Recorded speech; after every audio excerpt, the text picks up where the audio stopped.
Hey guys, it's Nadia from LiaDia Designs, and today we have another little quick fun video where I'm going to be trying to make these little heart-shaped charms almost. I guess you could use them for jewelry or keychains or many other things. It's a nice little mold with these hearts, and I just want to see if I can do some swirls like flowers and different designs in them using my flower technique. So I'm going to be using my 1-to-1 medium viscosity resin and my pigment pastes. This is what I normally use for flowers, so I want to try this first test with those, and then maybe on another video I will try to use pigment powders or just other types of colorants for the gel. But for now, just want to make sure we can get the timing and just kind of the overall look with the pigment paste first, and then we will leave room for experiments later. So I poured a little bit too much into these because I forgot that I'm going to be adding more pigment. So you want these to be slightly under the fill line. It's not a very deep mold, they're quite shallow. So we want to make sure that we're leaving enough so we're not going to be overflowing once we add in our pigments and do our designs. So I'm just going to finish filling these up, and then I'll add a little bit of heat to them. And then I'm also going to be putting in a little bit of metallic foil in a few of them as well for the ones that we're going to try to make look like flowers. And then we'll do some other designs as well. So I'm going to let you guys just kind of finish watching this little time lapse, and then we will move on to designs.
Okay, so I've mixed up all of my pigments here. I have quite a few, probably about 6 or 7 pigments I mixed up in the resin that I had left over from pouring into these molds.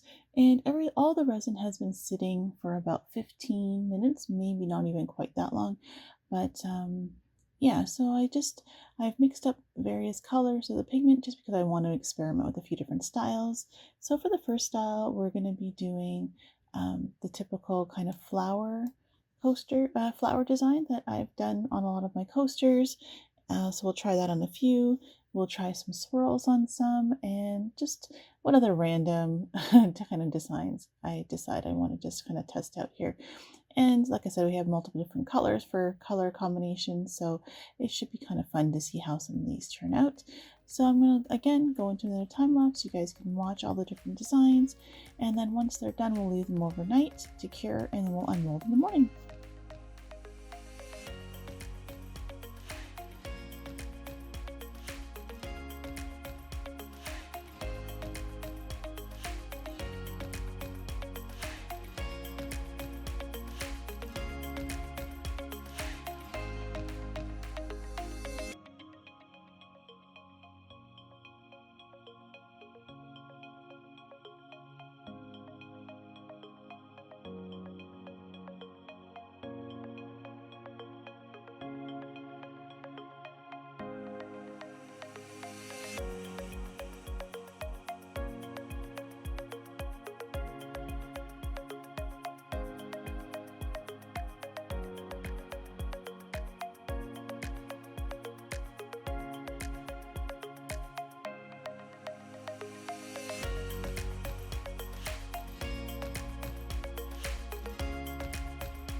All right, so it's the next morning, and I had a bit of an accident with this one here. I was trying to clean up the mold in the table with my tuck tape, which is a red tape, and it actually stuck to the back.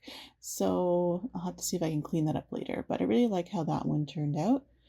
And so yeah, we can go ahead and unmold the rest of these. They're still a little bit sticky because they haven't fully cured yet. But I'm trying to get this video out, and I have some people coming over this afternoon, so I got to get this done. But that one looked really cute. And now this one was more of a swirl one with the gold and the two different pinks, and that one looks really cool too. Just a more of an abstract swirl, and this one was a central swirl just in the middle. That one looks pretty neat as well. That one had a little something on it, and I was able to get that off. So there we go. And we'll do the other purple and teal and gray silver swirl. And it just has such a cool effect how they just kind of blend together a little bit, but yet still kind of keep their own colors. So that's neat. The top one, I really like this effect as well. I think the first one I unmolded, look, the one that has this design is, I actually like that one. Just it has a more uniform look to it. And our flowers. Oh, this one's so cute. Too bad for that little blob on the top there, but it's so cute. Look at it. Oh, a little swirl in the middle. These came out better than expected. I'm so excited. And I really like this one. Wow. Okay, so I like the white edges on this one and just all the little colors in there. And our last one. Oh, I like this one a lot too. So yeah. Oh, they're all so pretty. I can't pick a favorite. But yeah, so these actually turned out really well. I'm definitely going to make more and see if we can get other really cute ones. Oh, and this mold here, I just had the extra pigment from all the colors, and I just kind of did a dirty pour where I put them all in a cup and then I just poured them out into the mold, and that turned out really cool too. So yeah, so there we go. But I hope you guys liked this tutorial. These were really fun to make. Which one was your favorite? Let me know in the comments which one you liked. And if there's any other color combinations you want me to try, let me know. And don't forget to like and subscribe and share with those you think would love this video. Thanks so much. Take care. Bye.